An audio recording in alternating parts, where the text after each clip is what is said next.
All right, good morning, YouTube, or good afternoon, good night, whatever time you guys are watching this.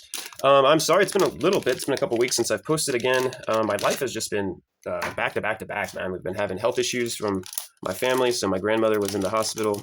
She's like 90, and she had pneumonia in both lungs, a whole bunch of stuff that was going down. So, and then I also have a baby boy, and then we have one on the way. So just a lot of stuff's going on, and it's hard for me to actually, get this stuff going when we have actual life things. So not that this is an actual life, but you know what I'm saying. All right, so let's go ahead and get into this Wolverine here. So he's actually rather simple on his whatever you call this, his status effect sheet leaflet here. He's got the alpha thing, which is basically a concussion. If you're familiar with the barbarian, which we'll do him probably soon enough.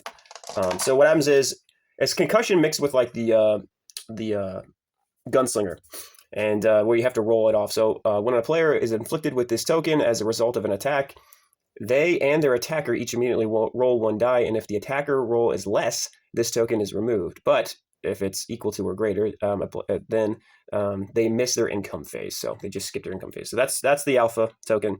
Then he has the rage token. The rage token is actually pretty cool because it's got some versatility to it, and I think this is where Dice Throne is going to end up going. They're going to make tokens do multiple different things instead of having multiple different tokens do one thing. That's kind of where they're leaning, and a lot of these people have economy options, like the newer characters. So if you're playing like seasons 1 and 2, you will definitely notice that into the Marvel sets and in the X-Men sets, you'll see kind of that they have more economy options, and a lot of their tokens do multiple things rather than just one thing. And it's like almost every character. Anyway, I digress. So the rage token, you can spend 3 to draw a card and discard a card. And actually, no, you don't have to discard a card. You just draw a card. Sorry, spend 3 to draw a card. That's down here. Sorry, guys. And then you can also spend 1, discard a card, and then add 3 damage to their attack. This is an attack modifier. So it says a player may, with this token, may spend it at any time. And it's a stack limit of 3, so you can actually chain this 3 times, I believe. This is how we play it. This is how I've played it. So you can technically add 9 damage to an attack with this if you have all 3 and 3 cards to discard, which is kind of insane. So that's nuts. And what you want to do that with, he has specific cards in his deck that are good to chain this with or combo this with. He's got like these discard specific cards. So we're going to actually talk about these right now since we're into it for him. I got to find them though. Here they all are. And you have these specifically, right? So also he's got a little bit of a different play style because he's, in my opinion, I think he's hyper aggro and not very much like upgradey. You don't really care for upgrading with this guy. Honestly, you just want to save up. You want to use your cards to discard to use his rage attacks. Now, obviously, if you do want to use the discard intended cards to use that rage discard effect, but you definitely don't want to hold on to too many upgrade cards or hold on to too many just normal cards in your deck without using that, because this is his whole thing. So, all right, oops, sorry. I have a new setup. If you guys can't tell, we are in the horizontal configuration. Hopefully this is somewhat good. This is the first time doing it this way, and I know I'm at like a diagonal view. It's the way I have it set up right now. We'll get on the subsequent ones. I don't have a whole lot of time today to do all this, so we're going to just run with it here, and we'll get into the roles and his abilities here just a moment. But I want to get into these real quick. So he's got recovery discards, and he has frenzy discards. So the frenzy discards are like your combo discard pieces where you regain your rage, and you can keep doing this attack chain sequence thing. So, and each of these types of discard have 2 different variants. They have like the normal regular variant, and they have like the upgraded powerful version. So we'll do recovery first. We'll just go ahead and read that off real fast for you guys. So if this card is discarded as a result of spending rage, roll 2 dice. On your 6 symbol, return this card to your hand. So it basically just recycles itself for that.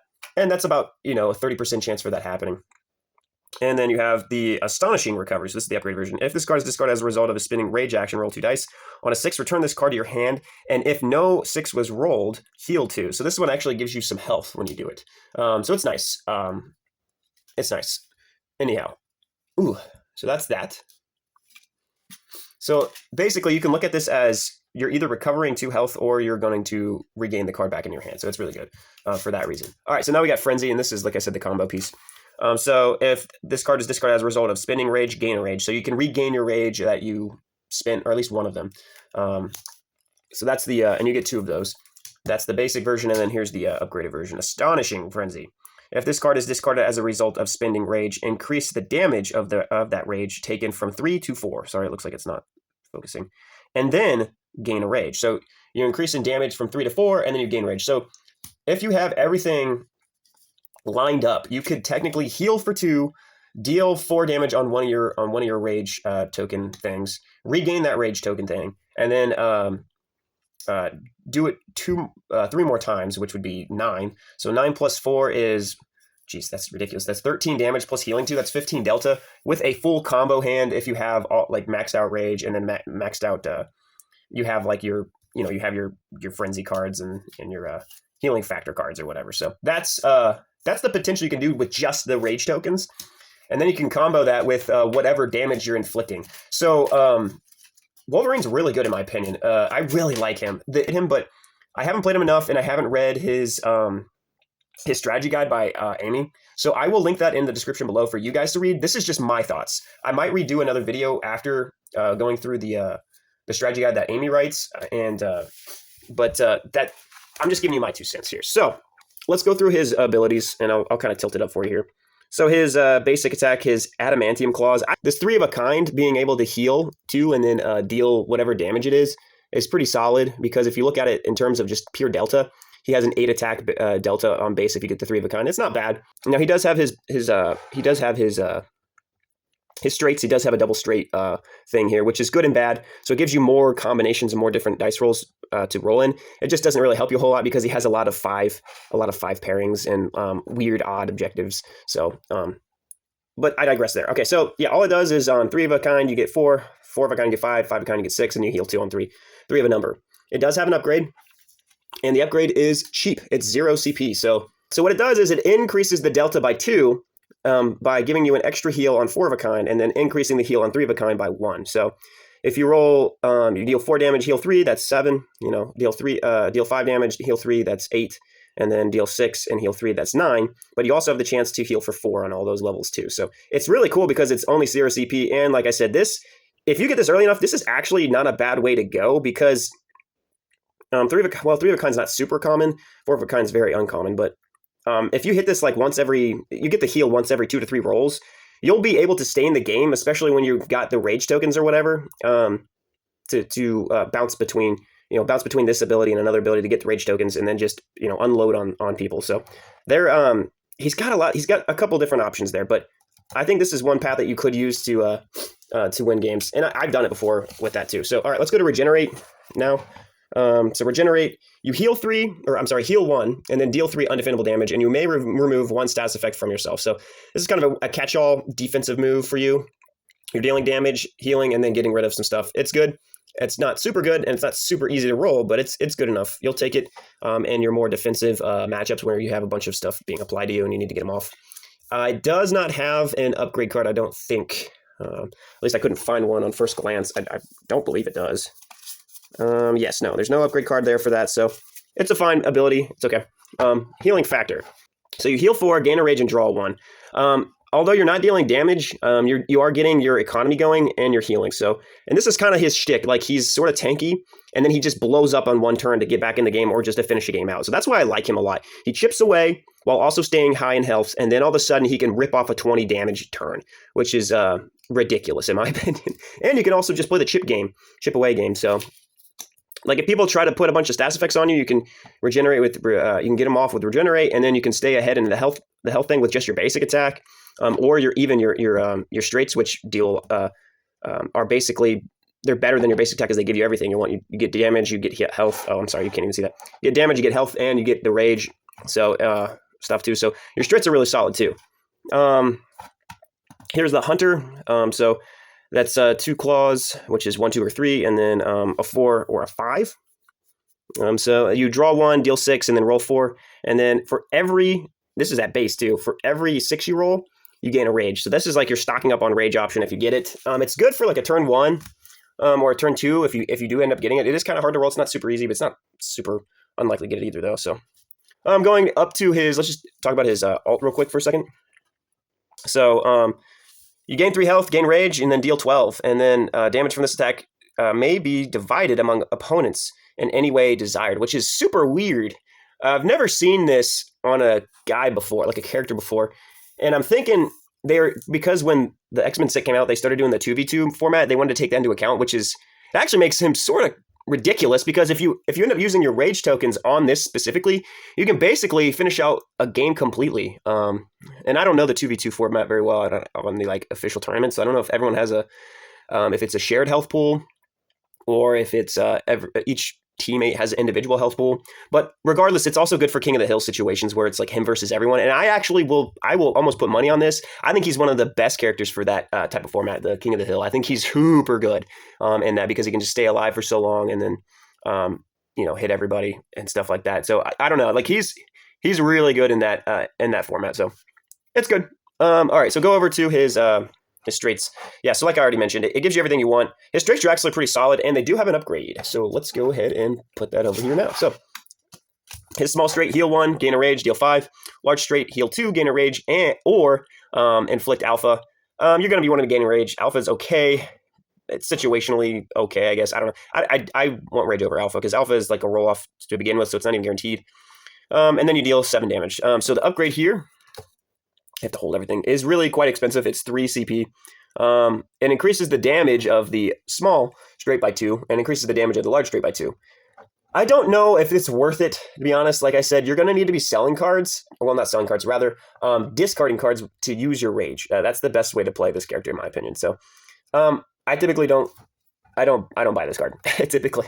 So there's that. All right, Severe Threat. This is a hard thing to roll, kind of. It's like... what else is it like? There's other characters that have this. And it's funny that he's got almost all three forms of it, but regardless. So it's your 1, 2, or 3, and then 2 of your 6s. It's a 5 dice combination. So I would say his weakness, like just some general things that I'm thinking about that I've not done yet, maybe against Scarlet Witch and maybe against Loki, he might have a little hard time, because he's got 1, 2, and then 3 5-symbol attacks. That's kind of rough on him. And Loki can cover... He can cover like both of his straights, and then he could cover like him like he could cover the options that would give him his rage, which is how he wins games. So Loki would be kind of a rough matchup for him too. So I don't know. Regardless, I'm kind of bouncing everywhere. But Severe Threat.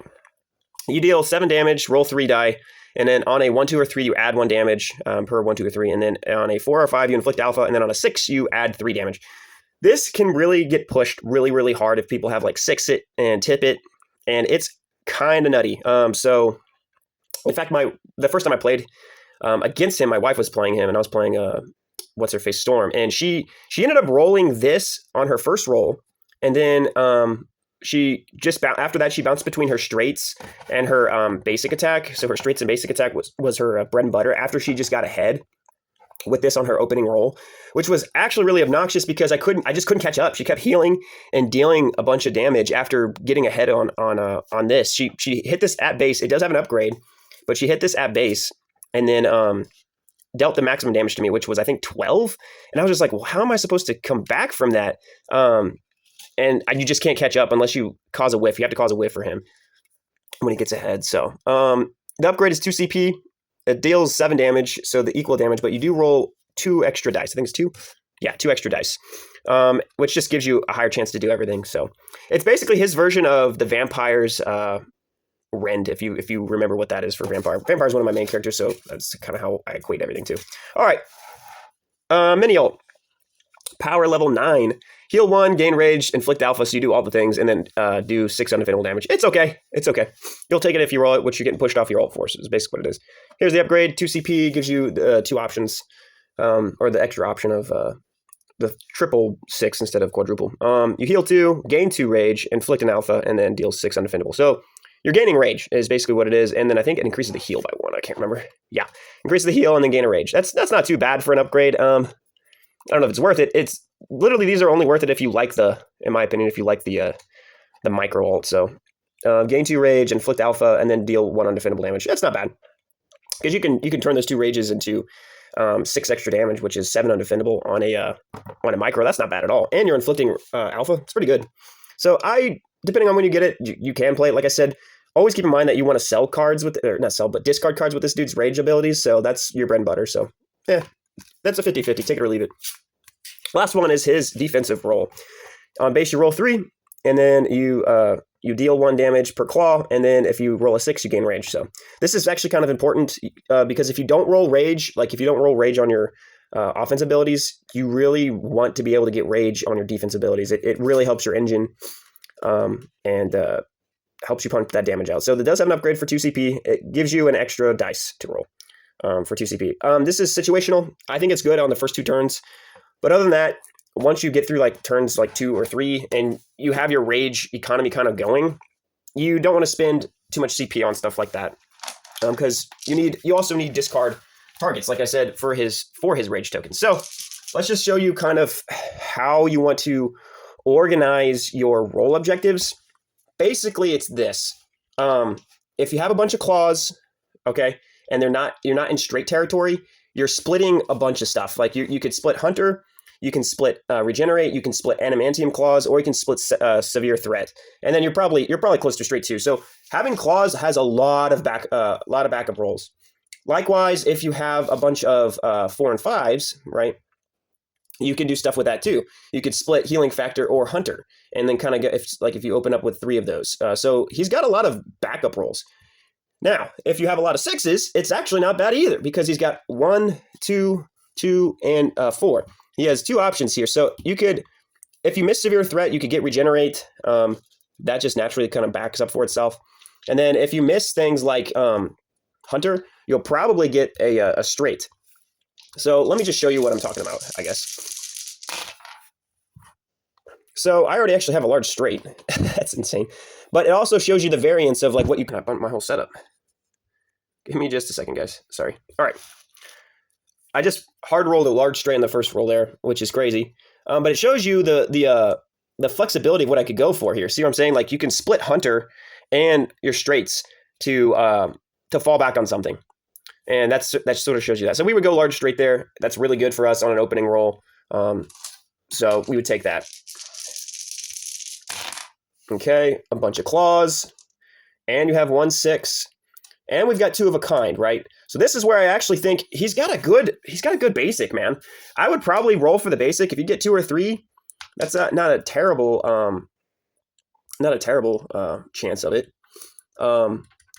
If you wanted to do that, or if you wanted to play it somewhat safe, you could hold this and then go for like Regenerate or Severe Threat. You can kind of split those here. But if it were me, I'd probably play it safe. I probably would go for this. That's just how I play. But probably, I don't know. It depends on also whether or not you think, whether or not the game's safe, if you have rage tokens or not, and where it's at. But this, honestly, like I said, he's got some flexibility because he has so many different role objectives. So you could go for just the basic, or you can go for one of these 2. Let's just go for one of these 2 because it's slightly harder. Oh my gosh. All right, so now it's forcing me into that, I guess. We'll just go into this, I guess. Adamantium Claws. Well, that's dumb. I just bumped my camera again. That's dumb. Oh, well. I'll do one more here, and then we'll leave you after the breakdown, I guess. So this is basically what it is for this guy. So he's not too hard. I actually think he's really easy, but he's really good. That was a 6. I don't know where it went. There it is on me. So we got 4, 5, 5, 6, and a 2. Now this is where you've got Healing Factor already. I probably would just take Healing Factor, I think. Even though you're not dealing damage, you're gaining a card and Rage. Rage is so good. I don't know. I don't know. Maybe you shouldn't take it, but I don't know. It's what I'm saying is it's easy to roll for this guy. And you should just naturally be able to stay in games because of the fact that he heals so much. And then when you gain enough Rage tokens and you can unload, you deal a crap ton. So here's one where you could split Hunter or your straights. That's basically what you do. These here get split, and then if you don't get either one of those or you don't like those options, you can fall back to Adamantium Claws. You can split straights, Hunter, and Healing Factor all at the same time, kind of go for all of them at the same time, and then whichever one you're closer to, just go with that. So, all right, guys, that is the breakdown. I'm sorry that this one was a little quick and short and stuff. I will send that link to the strategy guide that Amy has, so let me know what you guys think. Let me know what I got right, what I got wrong. Go out there, keep grinding, and peace out.